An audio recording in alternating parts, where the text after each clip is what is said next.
అందరికీ ఇక్కడ కూడి వచ్చిన స్థానిక సంఘస్థులందరికీ కూడా నా తరపు నుంచి హృదయపూర్వకంగా వందనాలు చెల్లిస్తున్నానండి. సో ఈ సంఘానికి 13 సంవత్సరాల క్రితం నేను ఇక్కడికి వచ్చాను. 2010 ఆర్ మేబీ 2011 అనుకుంటా. ఒక ప్రార్థనా పరుడుగా, ఒక ప్రార్థన కోసం ఇక్కడికి వచ్చాను నేను నా ఫ్యామిలీతో.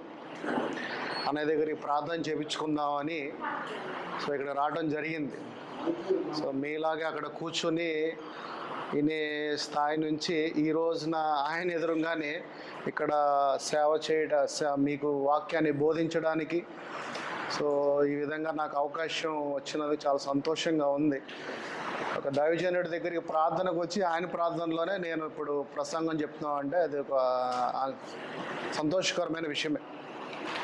సో అన్నయ్యని నేను అనుకోని రీతిలో ఒక ట్రైన్లో కలిశాను. మా హుబ్లీ నాది యాక్చువల్గా విజయవాడ, బట్ హుబ్లీలో సెటిల్ అయ్యాము. ఈరోజు నా ద్వారా మీకు ఏ విధంగా దేవుని యొక్క లేఖనముల ద్వారా దేవుడు మీతో ఏం మాట్లాడుతుందో చూద్దాం ఒకసారి. సో ఈరోజు నేను తీసుకున్న టాపిక్ వచ్చేసి లైట్. ప్రతి ఒక్కరికి దేవుడే వెలుగే ఉన్నాడు, అంతే కదా. దేవుడే మనందరికీ వెలుగుగా మనందరినీ నడిపిస్తున్నాడు. ఆయన యొక్క వెలుగులో మనందరం ఆయన యొక్క కృపలో ఆయన ప్రేమించి మనల్ని ఎంతగానో ఆయన కృప ద్వారా మనమందరం కూడా ఈ విధంగా సంతోషంగా ఉండడానికి కారణం ఆయన యొక్క వెలుగే. సో ఆయన వాక్యం ఉండి వాక్యం దేవుని యొక్క ఉండి దేవుడే వాక్యమై ఉండి వాక్యమైన దేవుడు మనకి వెలుగై ఉన్నాడు ఈ లోకానికి. సో ఆయన కుమారుడుగా నీవు కూడా ఈ లోకానికి ఒక వెలుగే. నువ్వు కూడా ఒక కుమార్తెగా, ఒక కుమారుడుగా ఆయన వెలుగుగా నువ్వు ప్రకాశిస్తూ ఆయన మహిమపరచడమే ఆయన నిలిచే ఘనమైన ఒక గొప్ప మహిమ. ఆయన వెలుగుగా జీవించాలంటే ఆయన యొక్క స్వరూపమై, ఆయన యొక్క ప్రేమై, ఆయన యొక్క నవీన స్వభావం కలిగి దేవుని ప్రేమ కలిగి జీవించాలి. దేవుని ప్రేమ నీలో ఉండాలి. సో బైబిల్ సారాంశం అంతా ఏంటంటే దేవుడిని ప్రేమించడమే. దేవుడు నిన్ను ఎలా ప్రేమించాడో నువ్వు కూడా ఎదురువారిని, నిన్ను వారిని, నీ పొరుగు వారిని ప్రేమిస్తూ దేవుడు నీలో, నువ్వు దేవుడిలో కనపడాలి, నీలో దేవుడు కనపడాలి. సో నువ్వు అర్థంలోకి వెళ్ళి చూసుకున్నప్పుడు నీలో దేవుడు కనపడాలి, దేవుడిలో నువ్వు కనపడాలి. సో ఆ విధమైన మనసు కలిగి, ఆ విధమైన ప్రేమ కలిగి దేవుని యొక్క కుమారుడుగా, కుమార్తెగా ఈ లోకంలో ఆయన యొక్క వెలుగై సో ఆయన మహిమపరుస్తూ మీరు అందరూ కూడా జీవించాలని నేను చెప్పబోయే ఒక టాపిక్ యోహాను సువార్త 2వ అధ్యాయము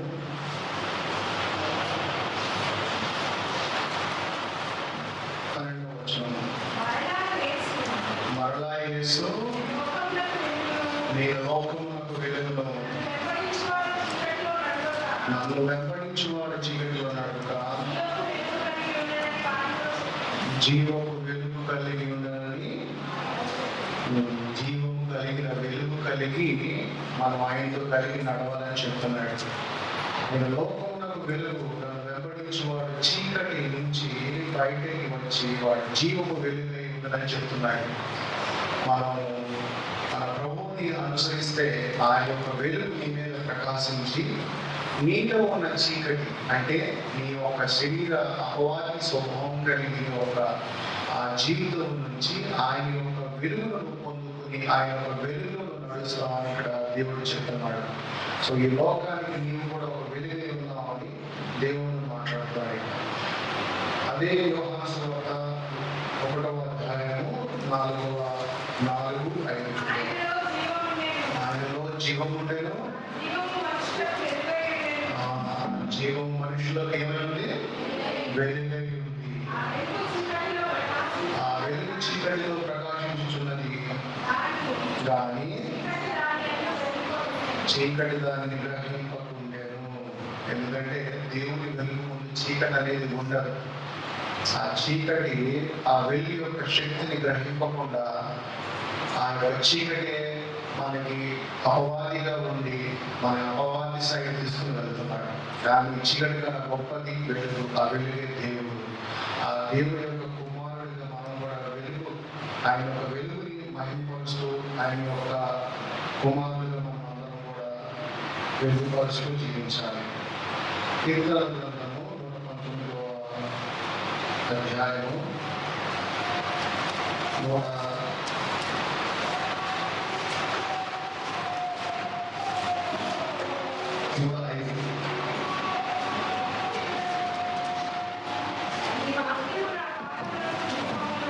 ఈ వాక్యము నా పాదములకు దీపము, నా త్రోవకు వెలుగునై ఉన్నది. ఎటు చూసినా వెలుగే. ఎటు చూసినా, ఎటు వెళ్ళినా, ఎటు నడిచినా దేవుని యొక్క వెలుగే నడవాలి. దేవుని యొక్క సువాసన కలిగి నడవాలి. దేవుని యొక్క రుచి కలిగి నడవాలి. మన దేవుడు గొప్ప దేవుడు, నమ్మదగిన దేవుడు, మరొక దేవుడు లేదని చెప్పిన గొప్ప దేవుడు. ఆ దేవుడి యొక్క వెలుగై నీవు ఈ లోకంలో ఆయన మహిమపరుస్తూ జీవించమని ప్రతి త్రోవకు వెలుగై ఉన్నా అన్నాడు. ఆ త్రోవకి ఈ త్రోవ కనుక ప్రతి త్రోవ అంటే నీ యొక్క ఇరుకు సభలో ఉన్న జీవితంలో, నీ బాధల్లో, నీ కష్టాల్లో, నీ శోధనలో, నీ వేదనలో ఎలాంటిదైనా త్రోవ అంటే ఓన్లీ మీరు నడిచే మార్గం కాదు. మన జీవితం, మన జర్నీ అన్నింటిలో కూడా ఆయన మనకు తోడై ఆయన యొక్క ప్రేమను మనకు పంచుతూ, ఆయన కృప మనకు పంచుతూ, ఆయన మన వెలుగు, ఆయన వెలుగులాగా మనం కూడా నడుచుకుంటూ వెళ్ళిపోతాం. ఎలాంటి ఇబ్బంది వచ్చినా, ఎలాంటి శోధన వచ్చినా, దేని నుంచైనా కానీ దేవుడు మనల్ని విడిపిస్తూ ఆయన యొక్క కృపా బాధ్యతను నడిపిస్తాడని ఇక్కడ దేవుని లేఖనంలో మనకి చెప్తున్నాం. నీ మారిన వలనకి నీకు ప్రకటించు వర్తమానమే అనగా దేవుడు వెలుగై ఉన్నాడు. ఆయన యందు చీకటి ఎంత మాత్రము లేదు. సో మన దేవుడిలో చీకటి అనేది ఉండదు. ఎందుకంటే మన దేవుడు చాలా గొప్ప శక్తి కలిగిన వెలుగు. ఆ వెలుగులో ఏ చీకటి కూడా నిలవదు. సో ఆయన కుమారుడుగా నీవు కూడా అలాంటి వెలుగు కలిగే జీవించాలని ఇక్కడ యోహాను గారు మాట్లాడుతున్నారు.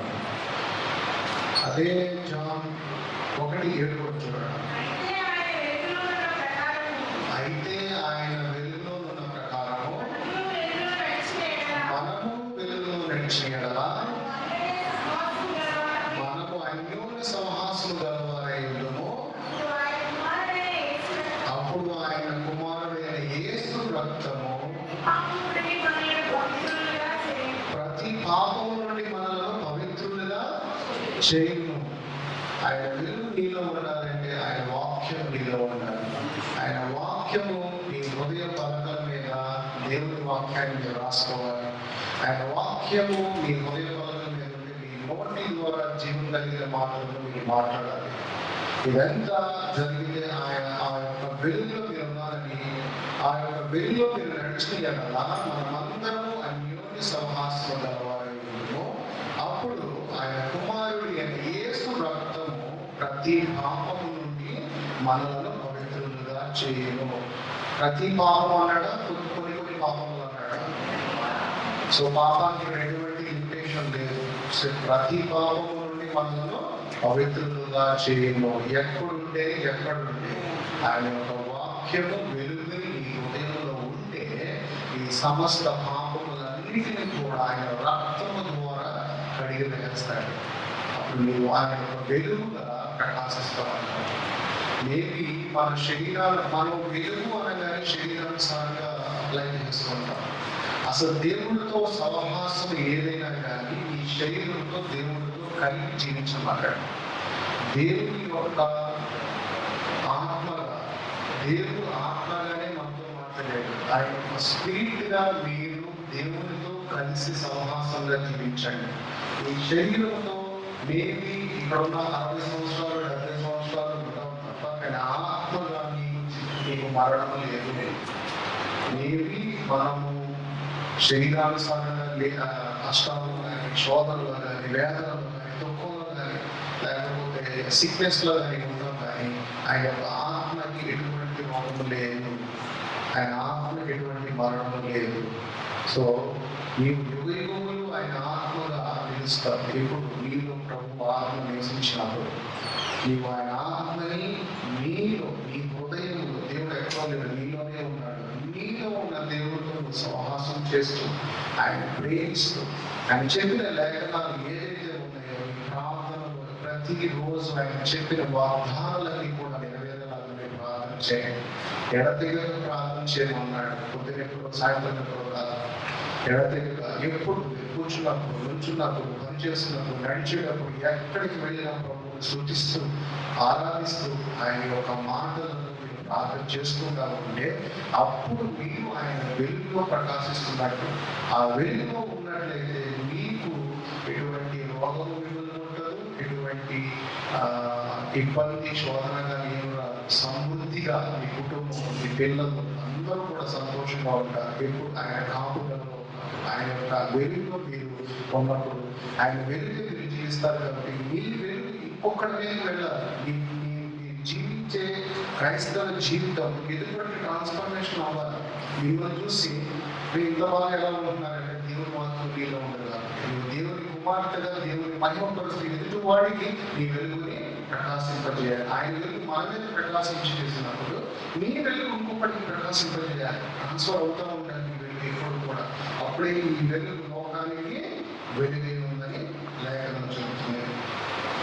మొదటి పేతురు 2:9 మీరు చీకటిలో నుండి ఆశ్చర్యకరమైన తన వెలుగులోనికి మిమ్మల్ని పిలిచిన వాడి గుణాతిశయములను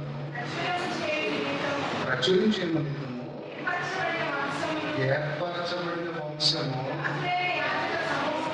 రాజులైన యాజక సమూహమును, పరిశుద్ధ జనమును, దేవుని సొత్తైన ప్రజలై ఉన్నారు. ఆయన ఆశ్చర్యకరమైన వెలుగులోకి మనల్ని పిలిపించి ఆయన యొక్క జన సమూహము మనల్ని పరిశుద్ధపరిచి దేవుని సొత్తై ఉన్నారట. అందుకని మీరు మీ సొత్తు కాదు, మీరు నా సొత్తు అని చెప్పాడు. మన ఎవరి సొత్తు? మన దేవుని సొత్తు. మనల్ని ఎలా ఇచ్చుకున్నాడు? ఏం ఎలా ఇచ్చుకున్నాడు? విలువ పెట్టి. ఏంటి ఆ విలువ? ఆయన రక్తము విలువగా పెట్టి, ప్రాణంగా పెట్టి, ప్రాణంగా పెట్టి పెట్టుకోవడంలో ఉన్నాడు. ఆయన రక్తాన్ని ఇచ్చి మనల్ని కొని ఆయన ఏమన్నాడంటే మీరు సొత్తు కాదు, మీరు నా సొత్తు అని చెప్పగలిగిన గొప్ప దేవుడు. మత్తయి సువార్త 5వ అధ్యాయము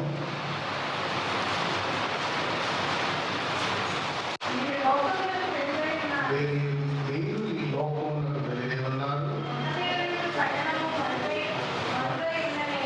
కొండ మీద నుండి పట్టణము మరుగై ఉండనేరదు, మనుషులు దీపము వెలిగించి కొంచెము క్రింద పెట్టరు, కానీ అది ఇంట నుండి వారందరికీ వెలిగించుటకై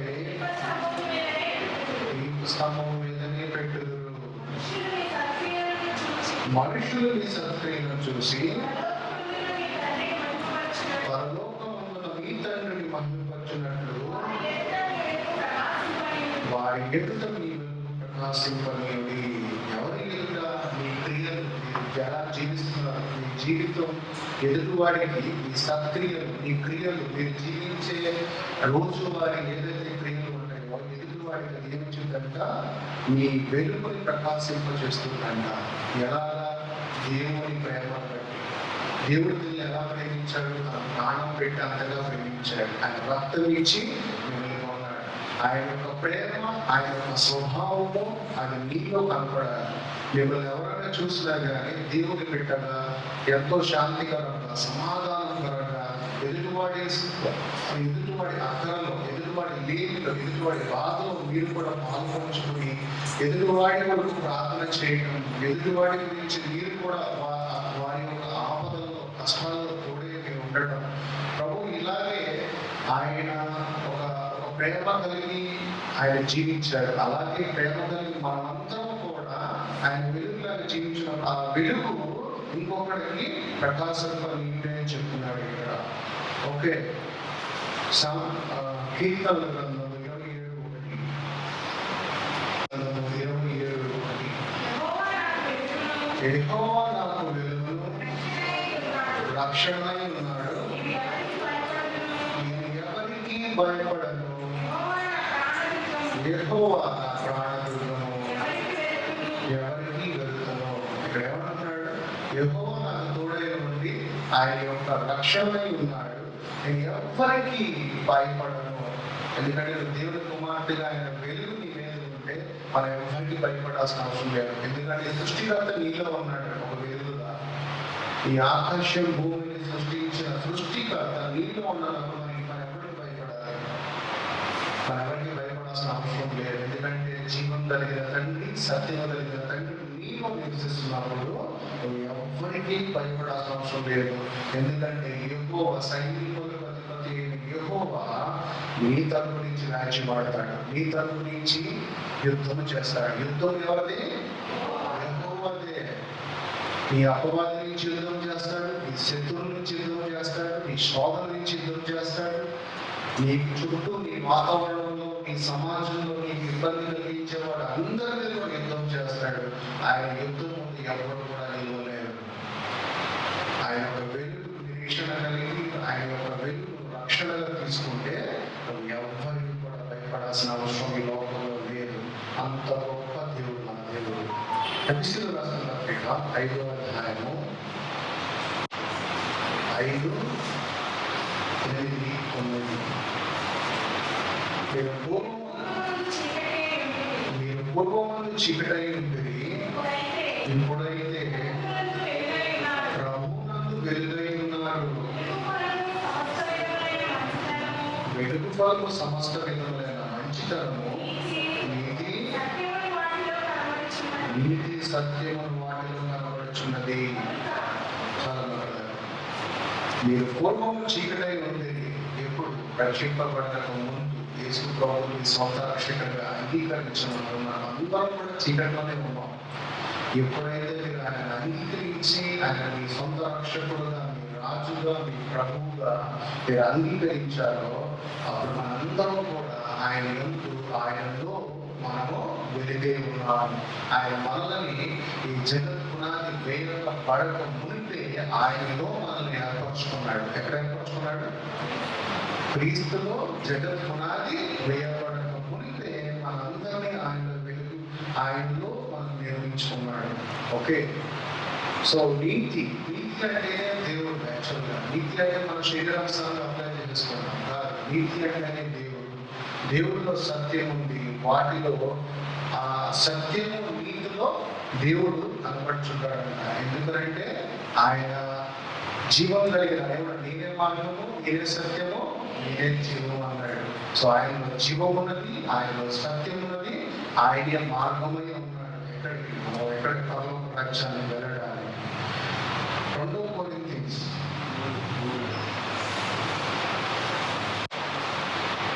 5.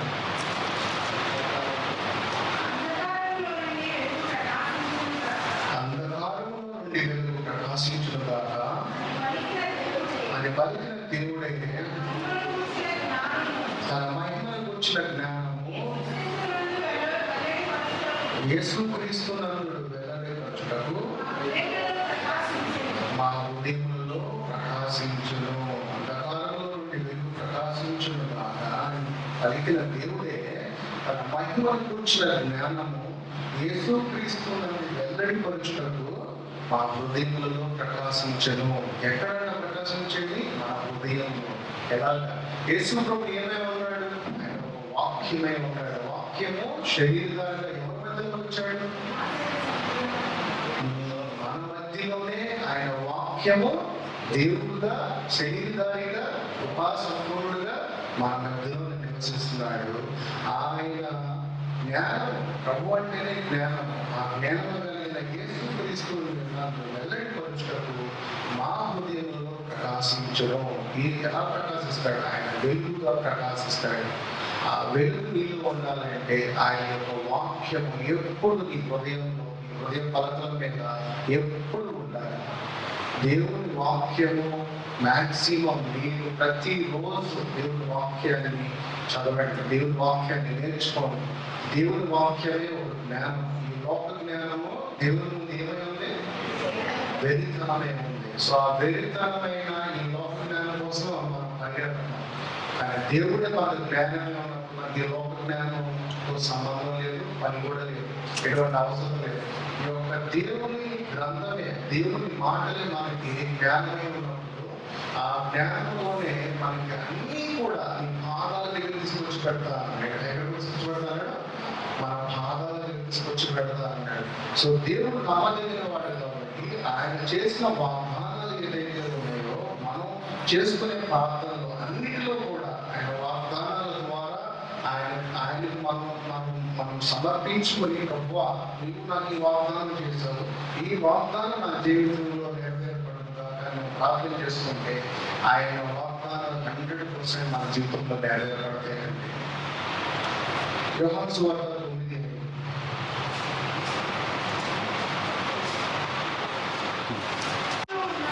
నేను లోకంలో ఉన్నప్పుడు ఆయన లోకంలో ఉన్నంతకాలం కూడా వెలుగు అని చెప్పాడు. ఆ వెలుగు మీరే, మనమందరమే. ఆయన వెలుగు అంటే ఎవరు కాదు, మనమే ఆయన వెలుగు. ఆయన జ్యోతుల్లాగా మనం కనపడుతూ ఆయన వెలుగుగా ఆయన అందరూ కలిసి అన్ని సంఘాలు కలిగితే ఒకటే సంఘం.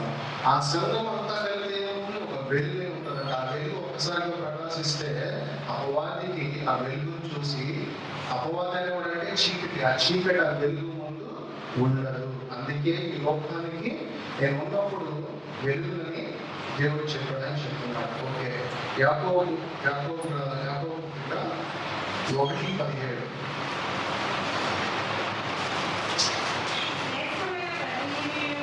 శ్రేష్టమైన ప్రతి సంపూర్ణమైన ప్రతి వరము వారి సంబంధమైనదే జ్యోతిర్మయుడకు తండ్రి యొద్ద నుండి వచ్చెను. ఆయన యందు ఏ చంచలమైనను ఏ ఛాయైనా లేదంట. జ్యోతిర్మయుడకు తండ్రి యొద్ద నుండి వచ్చెను. ఆ తండ్రి యొక్క ఉండిన చంచలమైన గమనాగమనముల వలన ఏ ఛాయ అంటే ఆ యొక్క జ్యోతిర్మయుడు యొక్క వెలుగు ముందు ఏ ఛాయ అంటే షాడో, మనం నుంచోగానే ఏదైనా వెలుగు మనకు షాడో పడుతుంది కదా, ఆ షాడో నిలవదంట. ఆ షాడో నిలవడానికి అంత బ్రైట్గా దేవుడి యొక్క వెలుగు ఉంటుందంట. అందుకనే మోషే గారు మనం చూస్తే తట్టుగా వెనక తిరిగారంటాడు కదా, ఆ వెలుగు యొక్క బ్రైట్నెస్ అంత మన దగ్గర లైట్ అయితే చూడండి మన బయట బయలు కనిపిస్తాయి. సో అందరూ బయలు కమ్మేంతగా లైట్ ఉన్నప్పుడు మామూలుగా మన దగ్గర వెలుగు నుంచున్నప్పుడు ఛాయ మన షాడో పడిపోతుంది. కానీ ఈ వెలుగు ముందు ఏ షాడో కూడా పడనంతగా ఆయన ఒక వెలుగు ఉన్నాడంటే ఈ లోకానికి. మత్తయి సువార్త 4:15 ఉన్న ప్రజలను గొప్ప వెలుగు చూచేది మరణ ప్రదేశంలోను మరణాచయంలోను కూర్చుండిన వారికి వెలుగు ఉదయించను.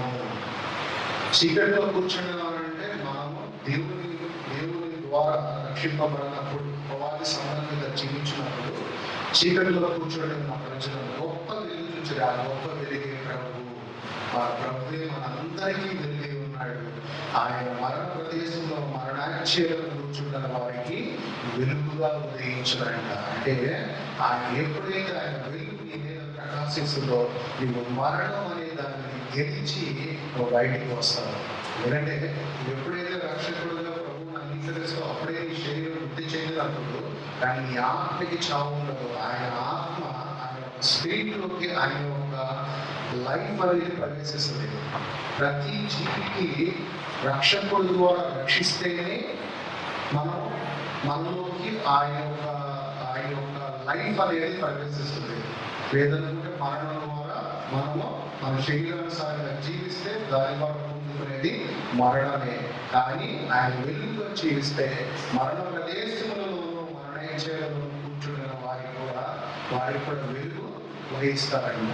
సో ఆయన వెలుగుని ఆయన యొక్క మహిమను మనం ప్రకాశింపజేస్తూ మనం జీవించడమే ఆయనకు మనం గొప్పగా ఇచ్చే ఒక మహిమ అన్నమాట. యోహాను 12:35. యోహాను 12:35. అందుకు యేసు ఇంకా కొంతకాలము వెలుగు మీ మధ్య ఉండను, చీకటి మిమ్మల్ని కమ్ముకుంటున్నట్లు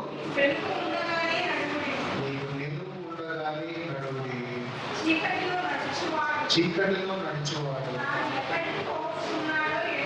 ఆమె ఎక్కడికి పోచున్నాడో కూడా ఎరుగడు.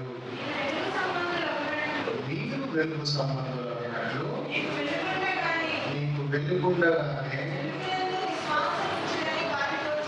వెలుగునందు విశ్వాసం ఉంచడానికి వారితో చెప్పారు.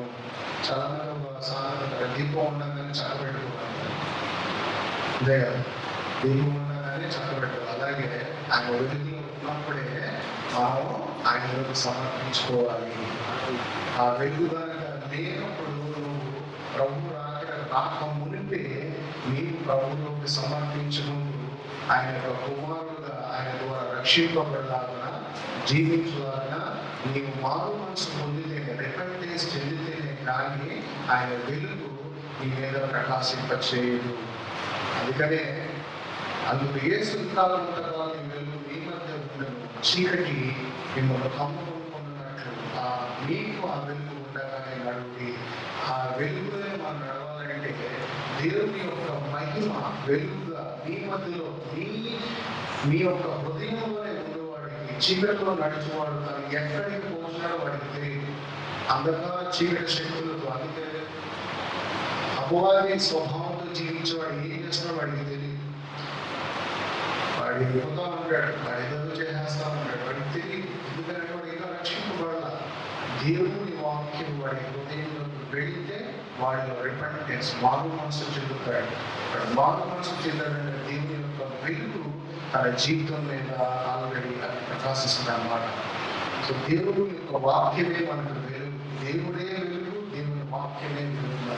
ఆ వెలుగు అందరూ కూడా సంతోషంగా జీవించాలంటే ఆయన వాక్యం నీలో జీవధారలాగా ప్రవహింపచేయాలి. అపోస్తుల కార్యములు 13:47. ఏలైనగా నీవు భూ దిగంతముల వరకు రక్షణార్థముగా ఉండనట్లు నీలో అన్య జనులకు వెలుగుగా ఉంచి ఉన్నారని ప్రభువు మాకు ఆజ్ఞాపించమని. ఎక్కడ వస్తా ఉన్నాడు వెలుగుగా? అన్ని మధ్యలో ఆయన వెలుగుగా, ఆ వెలుగు ప్రకాశిస్తున్నప్పుడు అన్ని కూడా అది ఏంటి, ఎంత వెలుగు, ఎంత అభివృద్ధి ఏంటి, ఎంత సమృద్ధి ఏంటి, ఇంట్లో ఎంత సమాధానం ఏంటి, ఇబ్బంది లేదు, శోధన లేదు, సంతోషంగా ఉన్నారేంటి అని వాడు అసూయపడేలాగా వారి మధ్యలోనే, అన్ని జనుల మధ్యలోనే నేను వెలుగుగా జీవింపచేస్తానంటున్నాడు. ఏదైనా మీ భూదిబంతో రక్షణార్థముగా ఉంటున్నట్లు నేను వారి జనులకు వెలుగుగా ఉంచి ఉన్నారని ప్రభువు మనకు ఆజ్ఞాపించాడు.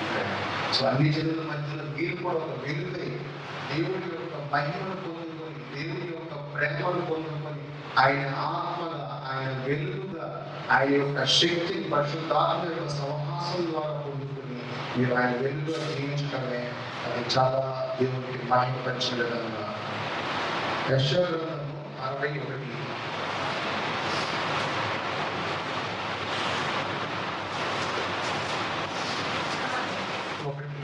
61 అధ్యాయము 1వ వచనం. 60వ అధ్యాయం యెషయా 1వ వచనం. నీకు వెలిగి వచ్చి ఉన్నది, లెమ్ము, తేజరిల్లుము, యెహోవా మహిమ నీ మీద ఉదయించెను. మనకేం వచ్చినదంట? వెలుగు వచ్చినదంట. లెమ్ము, తేజరిల్లుము. చాలా మంది చాలా మందిలో ఏదో ఒక శోధనలో ఉన్నప్పుడు బాగా దిగజారిపోతాం, అంటే బాగా చెప్పుకోలేని బాధలో ఉన్నప్పుడు ఏమంటాడంటే ఆయన మహిమ నీ మీద ఉదయించిన లెమ్ము అంటే నూతన పక్షిరాజులను తిరిగి బలము పొందుకుని ఆయన వెలుగు నీ మీద వచ్చి ఉన్నది కాబట్టి లెమ్ము తేజరిల్లుమని లేఖనం ద్వారా మనకి చెప్తున్నాడు. సో మనకి వాక్యంలో మనం ఉన్నప్పుడు, వాక్యాన్ని నీవు ధ్యానించినప్పుడు, వాక్యము నిన్ను ఒక తెలియని ఒక శక్తి నీలో నడిపిస్తుంది. ఆ శక్తి ఒక వెలుగు, ఆ వెలుగే నీలో ఒక బలమై ఆయన ఒక మహిమ నీ మీద ఉదయించినప్పుడు నీవు ఎవ్వరికి కూడా ఊహించిన విధంగా దేవుని యొక్క కృప ద్వారా, దేవుని యొక్క కుమారుడుగా సంతోషంగా ఆయన మహిమపరుస్తున్న మనందరం కూడా జీవించవచ్చు. యెషయా 60వ అధ్యాయము అదే 19. ఇక మీదట పగలు సూర్యుని ప్రకాశం నీకు వెలుగుగా ఉండదు, నీకు వెలిగించుటకే చంద్రుడు నీకు ప్రకాశింపడు, యెహోవాయే నీకు నిత్యమైన వెలుగును, నీ దేవుడు నీకు భూషణముగా ఉండును. ఈ చంద్రుడు కానీ ఈ సూర్యుడు కానీ మన శరీరానికి కావాలి. ఇక్కడ మాట్లాడుతున్నాడంటే ఆత్మీయంగా మాట్లాడుతున్నాడు. నీ ఆత్మకి నీ ఆత్మకి యెహోవా వెలుగు కావాలి. నీ శరీరానికి చంద్రుడి యొక్క వెలుగు, సూర్యుడి యొక్క వెలుగు కావాలి. దేవుని ఆత్మగా నీవు ఎప్పుడైతే వెలిగింపబడతావో ఇక మీద నుంచి పగలు సూర్యుని ప్రకాశం నీకు వెలుగుగా ఉండదు. నీకు వెలిగించుటకే చంద్రుడును ఇకను ప్రకాశింపడు. యెహోవాయే నీకు నిత్యముగా నిత్య జీవమై ఆయన వెలుగు నీ దేవుడైన నీకు భూషణముగా ఉండదు. నీ ఆత్మకి ప్రభువే వెలుగై ఉండి నడిపిస్తాడు. ఎప్పుడైతే నువ్వు శరీరానుసారంగా ఈ లోకంలో జీవిస్తావో ఈ లోకంలో చంద్రుడు కావాలి, అలాగే సూర్యుడు కూడా ఆయన ఒక వెలుగు నీ మీద ప్రకాశించాలి. కానీ నువ్వు శరీరంలో దాటి ఆయన ఆత్మగా నువ్వు జీవించినప్పుడు నీకు ఎటువంటి ఒక సూర్యుడి యొక్క వెలుగు కానీ చంద్రుడి యొక్క వెలుగు కానీ అవసరం లేదని ఇక్కడ దేవుడు ద్వారా లేఖనముల ద్వారా మనకి బయలుపరుస్తున్నాడు. ఓకే, లూకాసు వార్త 11:34. 11:34.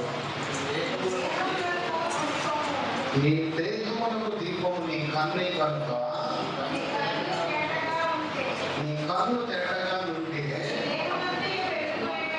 నీ దేహమంతయు వెలుగుమై ఉండును. అది చెడుదైతే నీ దేహము చీకటమై ఉండును. మన దేహానికి కన్ను ఎవరు? దీపమే. దీపమే ప్రభు. దీపమే నీ కన్ను కనుక నీ కన్ను తేటగా ఉండేది నీ దేహం అంతయు వెలుగుమై ఉండదు. ఇక్కడ దేహము అంటే శరీరము.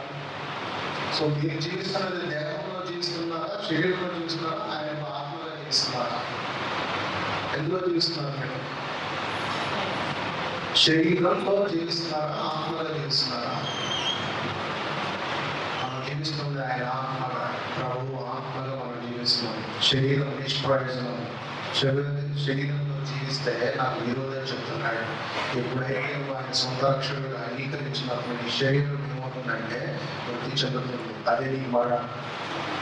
చనిపోయిన శరీరం కోసం మనం పాకులాడుతూ ఉంటాం. చనిపోయిన శరీరం కోసం వృద్ధి తెలియకుండా ఆహారం రైట్స్ డిన్నర్ ఏదో ఇస్తూ ఉంటాం. కానీ ఆత్మకి ఆహారము ఆయన వాక్యమే.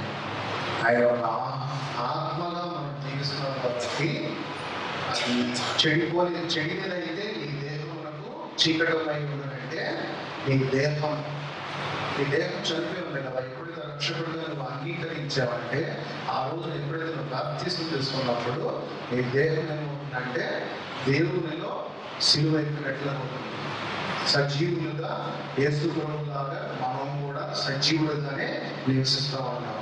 సో సజీవుడిగా నివసించినప్పుడు ఏమవుతావు? ఆయన వెలుగుమై ఉంటాం. ఎందుకంటే ఆయన కూడా సజీవుడే, నీవు సజీవురాలే. ఆయన వెలుగే ఉన్నాడు, నీవు వెలుగే ఉంటావు. ఆయన స్పిరిట్ గానే జీవిస్తున్నాడు, నువ్వు కూడా స్పిరిట్ గానే జీవిస్తున్నావు. కానీ అందరూ ఏమనుకుంటారంటే శరీరంలో జీవించేది నిజమైన జీవితం అనుకుంటున్నాం. కాదు, శరీరంలో జీవించేది ఆ జీవితం చనిపోయేది. ఆత్మగానే ప్రభువుని ఆత్మగానే స్వీకరిస్తే, ఆత్మలోనే జీవిస్తే, ఆత్మలోనే దేవుని ప్రార్థిస్తే, ఆత్మలోనే నువ్వు దేవునితో సహవాసం చేస్తే దేవుడి యొక్క వెలుగు ఎప్పుడు తోడుగా ఉంటుంది. వెలుగు అనగానే ఏమంటే మన శరీరంలో అప్లై చేసుకుంటారు కాదు. వెలుగు అంటే ఆత్మలోనే జీవించాలి. ఆయన యొక్క స్పిరిట్గా ఆయన నీకు నీ ఆత్మగా నీలో పరిశుద్ధాత్మ ప్రవేశించాడు. ఆయన ఆత్మగా నీవు జీవించినప్పుడు అది నిజమైన వెలుగు. శరీరాస్పదంగా జీవించేది అది వెలుగు కాదు. ఓకే,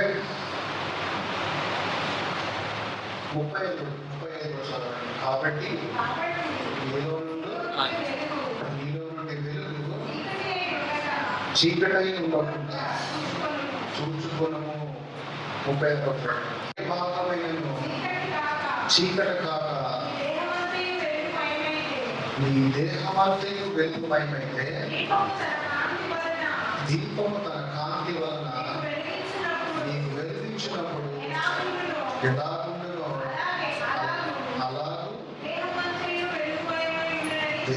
దేహమందయు వెలుగుమయమే ఉన్నదని చెప్పాను. కాబట్టి నీలో నుండి వెలుగు చీకటమై ఉండకుండా చూసుకున్నట్టే దేవుడి యొక్క వాక్యం ఎప్పుడు కూడా ఒక ఏరులాగా నీలో ప్రవహింపజేస్తూ ఉండాలి.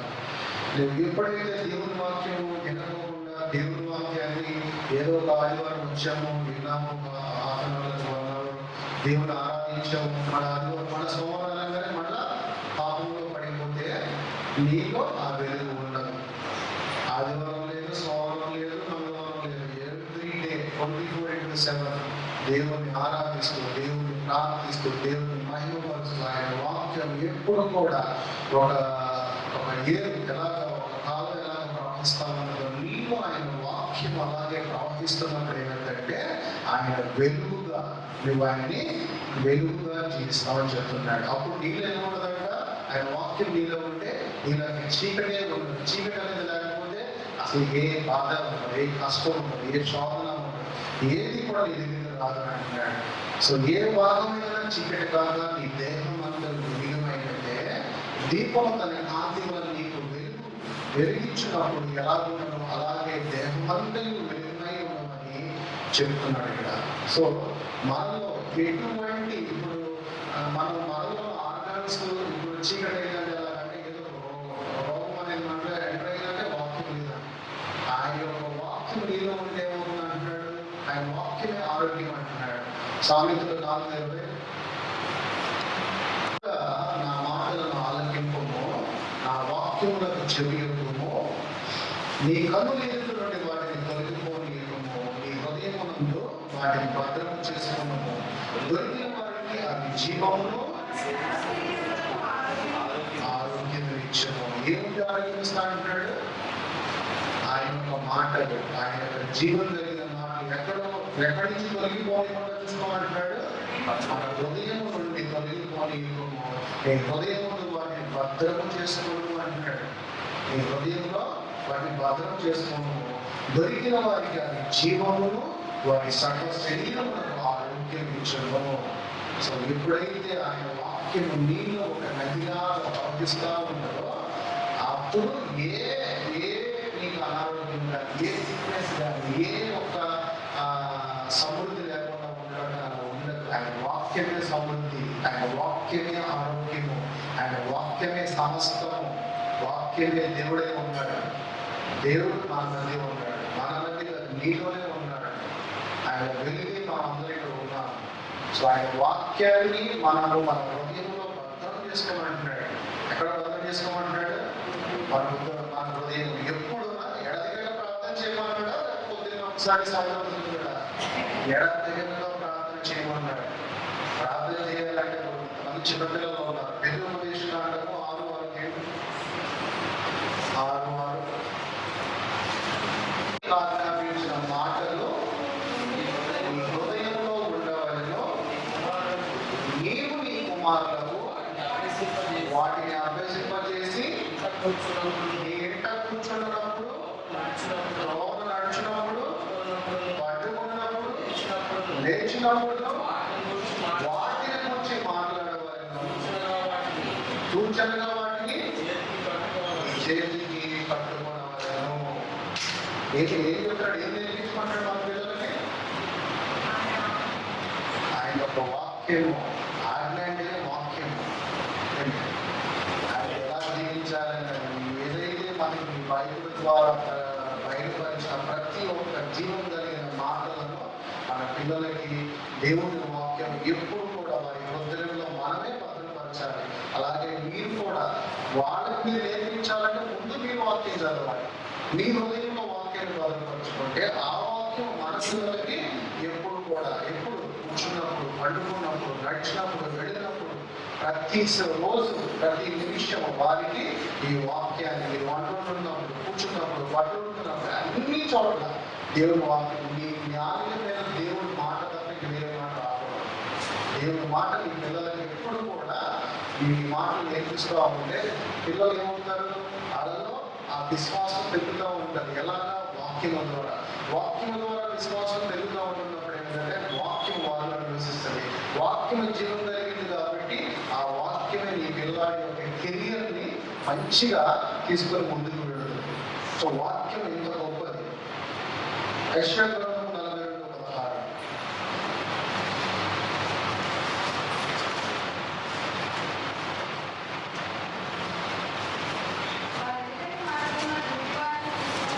వారెరగని మార్గమున గుడ్డి వారిని తీసుకొని వచ్చేదారు, వారెరగని త్రోవలో వారిని నడిపించును, వారి ఎదుట చీకటిని వెలుగుగాను వంకర త్రోవలను చక్కగా చేయును. నేను వారిని విడువక నేను ఈ కార్యములను వారికి చేయను. దేవుడు ఇక్కడ వాగ్దానం చేస్తున్నాడు. వారెరుగని మార్గము అంటే గుడ్డి వారిని తీసుకొని వచ్చేదను, వారెరుగని త్రోవలలో వారిని నడిపించును. గుడ్డి వారిని నడిపిస్తానంటాడండి. కనుగొన్న మనం ఏంటంటే దేవుడు మనం ఈ కన్ను నుంచి చూసేది దేవుడు కోరుకోవట్లేదా? మనకు మనోనేత్రం ఉంటుంది, ఆత్మీయమైన కన్నులు. ఆత్మీయమైన కన్నులతో దేవుడిని మనం చూడాలి. ఈ కన్నులతో చూస్తాం, కానీ మన ప్రాబ్లం ఎక్కడ ఉన్నా కానీ, మన సమస్యకి ప్రాబ్లం ఎక్కడ ఉన్నా కానీ దానికి విడుదల ఉంటుంది. కానీ మన ఆత్మీయతను తెలిసి అనుకోండి, ఆ ప్రాబ్లంకి పక్కనే మార్గం కూడా చూపిస్తా అంటాడు దేవుడు. వారి ఎదుటి నుండి చీకటిని వెలుగుగా చేసేస్తాడన్నమాట. మనకున్న చీకటి, మనకున్న ఇబ్బంది, మనకున్న ప్రాబ్లం, మనకున్న శోధన, ఎటువంటి ఇబ్బంది అయినా ఎప్పటికీ ఆ చీకటి ఏం చేస్తాడంట? వెలుగుగా చేసేస్తాడు. వంకర త్రోవలను చక్కగా చేయను. వంకర త్రోవలు అంటే మన జీవితం కొంతమంది చెప్పలేనట్లుగా ఒక డిస్టర్బెన్స్ లో, ఒక గలిబిలిలో ఉంటుంది. అలాంటి ఉన్న మన ఒక జీవితాలను కూడా చక్కగా చేసేస్తానంటున్నాడు. వారికి చేయి పిడవక వారికి కార్యములను చేయదు అంటున్నాడు. అంటే మనతో పాటే మనతోనే నడుస్తూ ఉంటాడు. మన త్రోవను సరిచేస్తూ, మన వంకర జీవితాన్ని సరిచేస్తూ మనతోనే జీవిస్తానంటాడు. ఇది చేయాలంటే, దేవుడు నీతో ఉండాలంటే ముందుగా నీవు ఆయన వాక్యాన్ని దయకొనాలి. ఆయన యొక్క వాక్యం నీ హృదయంలోకి ప్రవేశించాలి. ఆ వాక్యం నీ హృదయంలో, నీ హృదయ పదంలో నీకు ఎప్పుడైతే పెడుతుందో, ఆయన వాక్యం నీ నోటి ద్వారా ఎప్పుడైతే పొందుతావో, ఆయన నామం ద్వారా, ఆయన వెలుగుగా నువ్వు జీవిస్తూ నీ యొక్క అన్ని పరిస్థితులు, ఇరుకు సందులో ఉన్న నీ జీవిత ఇబ్బందులు అన్నీ కూడా దేవుడు అన్ని సమస్యలను కూడా వెలుగుమయం చేస్తానన్నాడు. ఎందుకంటే ఆయన వెలుగై ఉన్నాడు ఈ లోకానికి. ఆయన కుమార్తెగా, కుమారుడు మనం కూడా ఈ లోకానికి ఏమైనామో వెలుగై ఉన్నాము. మన దగ్గర ఉన్న పవర్ ఒకటే, ఏంటంటే ప్రేయర్ అంటే దేవుడితో నువ్వు డైరెక్ట్గా మాట్లాడేదే ఈ ప్రేయర్. ఈ ప్రేయర్ ఎప్పుడైతే ప్రార్థన చేసుకుంటానే ఉంటాం, దేవా నాకు ఈ సమస్య ఉందన్నప్పుడు ఆయన ఏదైతే వాగ్దానాలు చేశాడో ఆ వాగ్దానాలన్నిటిని కూడా నువ్వు చేసే ప్రార్థన, ఈ వాగ్దానం నువ్వు చేశాడు, ఈ వాగ్దానం నా జీవితంలో నెరవేరాలని మనం ప్రార్థన చేసుకోవడమే.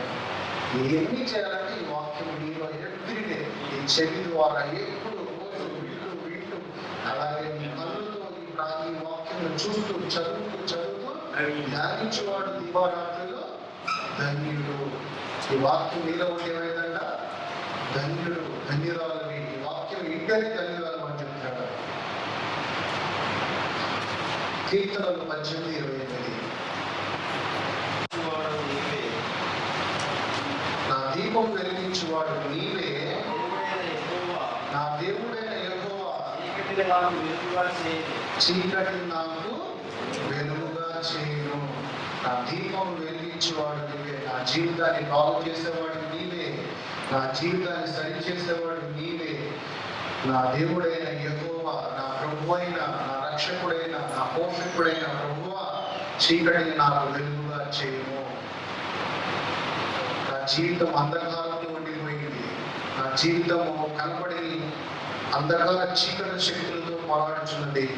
నాకు కనపడే విధంగా ఈ వెలుగును నాకు దయచేయమని. చాలా మందికి ప్రతి మనిషిలో కూడా ఒక యుద్ధం జరుగుతూనే ఉంటుంది. అపవాదికి అది బయటికి కనపడదు. ఆ యుద్ధం ఎక్కడ జరిగిందంటే నీ మనసులో జరుగుతూ ఉంటాడు. నీ పక్కనే ఉండి గద్దిస్తూ ఉంటాడు, వాడు చెప్తా ఉంటాడు, ఇలా జీవించాలి, ఇలా చేయాలి, ఇలా చేయకూడదు, నీకు ట్రై చేస్తానే ఉంటాడు. ఆడే అపవాది వాడు మనసులో ఉండి చెప్తా ఉంటాడు. అందుకని ఇక్కడ ఏమంటాడంటే, నా దీపం వెలిగించేవాడు నీవే, నా దేవుడైన యెహోవా, చీకటిని నాకు వెలుగుగా చేయము, నా జీవితాన్ని వెలుగుమయం చేయము. నేను జీవిస్తున్న నా శరీరంలో మీ ఆత్మగా జీవిస్తున్నప్పుడు నాలో ఏమాత్రము ఎంత మాత్రము చీకటి అనేది నిలవకూడదని ఈ లేఖనముల ద్వారా ఈ వాగ్దానాలన్నింటినీ కూడా మీ ప్రార్థనలో ఎప్పటికప్పుడు నువ్వు ప్రార్థన చేసుకునేటప్పుడల్లా ఈ ప్రార్థనలని దేవుడు చెప్పిన వాగ్దానాన్ని ప్రార్థన పెట్టుకుని మీరు ప్రార్థన చేసుకుంటూ ఉండండి. 2 కొరింథీయులు 5 ఉంది, వచ్చేసారు. మీరు అవిశ్వాసులతో జోడుగా ఉండకడి, నీతికి దుర్నీతితో ఏమి సాంగత్యము, వెలుగును చీకటితో ఏమి పొత్తు. అసలు వెలుగు అంటే ఇంకా చీకటి మనకి ఇంకా చీకటితో పని లేదు కదా. లైట్లో ఆపేస్తే చీకటి వచ్చేస్తుంది. ఒకసారి లైట్ వేయగానే ఏమవుతుంది, చీకటి ఉన్నది ఇక్కడి నుంచి ఒక్కసారి 1 సెకండ్ వెళ్ళిపోతుంది. అలాగే మీరు అవిశ్వాసులతో జోడీగా ఉండకూడదు అంటే మనము వారి సంబంధంతో కలిసి జీవించడం కన్నా నీతికి దుర్నీతిగా ఏమి సాంగత్యమో. నీతి అంటే దేవుడు, ఆ నీతికి దూరంగా దుర్దితో ఏమి సాంగత్యం అంటే అపవాది సంబంధం, అపవాది స్వభావం కలిగిన వాళ్ళతో మనం సాంగత్యం చేయడం కంటే వెలుగులకు చీకటికి ఏమి పొత్తు అంటే ఇక్కడ క్వశ్చన్ ఏంటంటే వెలుగు ఉంటే చీకటి ఉండకూడదు. అలాగే నువ్వు ఒక విశ్వాసం అయితే నీ దగ్గర ఆ అల్ప విశ్వాస అవిశ్వాసం అనేది కూడా నువ్వు అసలు అతని దగ్గరికి వెళ్ళమాకని లేఖనముల ద్వారా మనకి బయలుపరుస్తున్నాడు. మాథ్యూ సువార్త, మత్తయి సువార్త 5వ అధ్యాయము 10. మీరు లోకమునకు వెలుగై ఉన్నారు, కొండ మీద నుండి పట్టణము మరుగై ఉండలేదు. మనుషులు దీపము వెలిగించి ఉంచము, కింద పెట్టరు, కానీ అది ఇతరులు వారందరికీ వెలిగించుటకే దీపస్తంభము మీదనే పెట్టుదురు. ఆ దీపస్తంభమే మన ప్రభువు. నీ శరీరానికి శిరస్సు ఎవరు? నీ శరీరానికి శిరస్సు ఎవరు? ప్రభువే, క్రీస్తే. క్రీస్తు ఎప్పుడు కూడా ఎక్కడ ఉంటా అంటున్నాడు? ఇతరులు వారందరికీ వెలిగించుటకే దీపస్తంభం మీదనే ఉన్నాడు. మన శరీరానికి శిరస్సుగా ప్రభువు ఉన్నప్పుడు మనుషుల దీపం వెలిగించి కొంచెం క్రింద పెట్టారు కదా. అంటే నీ శిరస్సు ఏదైతే క్రీస్తుగా ఉంచితే, నువ్వు శిరస్సుని ఎప్పుడైతే ప్రభువుగా అంగీకరిస్తే, ఆయన ఆత్మగా నీవు ఎప్పుడైతే జీవిస్తే నీవు ఆయన వెలుగై ఈ యొక్క లోకానికి నువ్వు వెలిగి ఉంటావనే లేఖనముల ద్వారా దేవుడు బయలుపరుస్తున్నాడు. యోహాను 12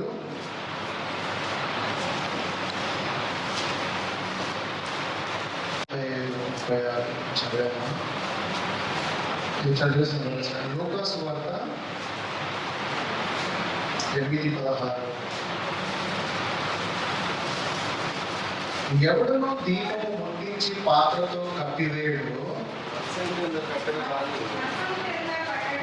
మంచము కింద పెట్టడు, కానీ లోపలికి వచ్చి వారికి వెలుగు అగపడవాలని దీపస్తంభం మీదనే దానిని పెట్టును. వెలుగు అగపడాలంట నీలో ఎవరు చూసినా కానీ ఆ వెలుగు లోపలికి వచ్చే వారికి ఆ వెలుగు అగపడవాలంట. అంటే దేవుని యొక్క వెలుగుగా ప్రభువుని నీరు కనపరచాలి. ఎలాగా? ఆయన ప్రేమ, ఆయన ఏ విధంగా నేను ప్రేమించాడో, ఏ విధంగా ఆయన ప్రాణం పెట్టి నేను రక్షించాడో ఆ వెలుగు అగపడాలంటే ఆ వెలుగు నీ యొక్క క్రియల ద్వారా నీవు నీ ఎదుటి వారికి నీవు ఆ విధంగా నీవు ఆయన యొక్క వెలుగుగా ఆయన క్రియలను అనుసరిస్తావు. కాబట్టి ఆయన వెలుగుగా ప్రతి ఒక్కరికి కూడా నువ్వు కనపడాలని లేఖనం ఇక్కడ సెలవిస్తున్నాను. ఎఫెసీయులు రాసిన ఎఫెసీయులు 5వ అధ్యాయము 8-9. మీరు పూర్వమందు చీకటమై ఉంది, ఇప్పుడైతే ప్రభువునందు వెలుగై ఉన్నారు. ఆ వెలుగు ఫలము సమస్త విధములైన మంచితనమును, నీతి సత్యమును వాటిలో కనపడుచున్నది. సో మనం పూర్వము చీకటిలో ఏమన్నామంటే ఎప్పుడైతే మనం దేవుళ్ళకి రాకమునకు మన చీకటి జీవితం అపవాది స్వభావంగా అపవాది సంబంధిగా మనం జీవించినప్పుడు మనలో చీకటి ఉంటుంది. ఇప్పుడైతే మనమందరం కూడా ప్రభువులో ఉన్నాం కాబట్టి ఆయన యొక్క వెలుగై ఉన్నామని అంటున్నాం.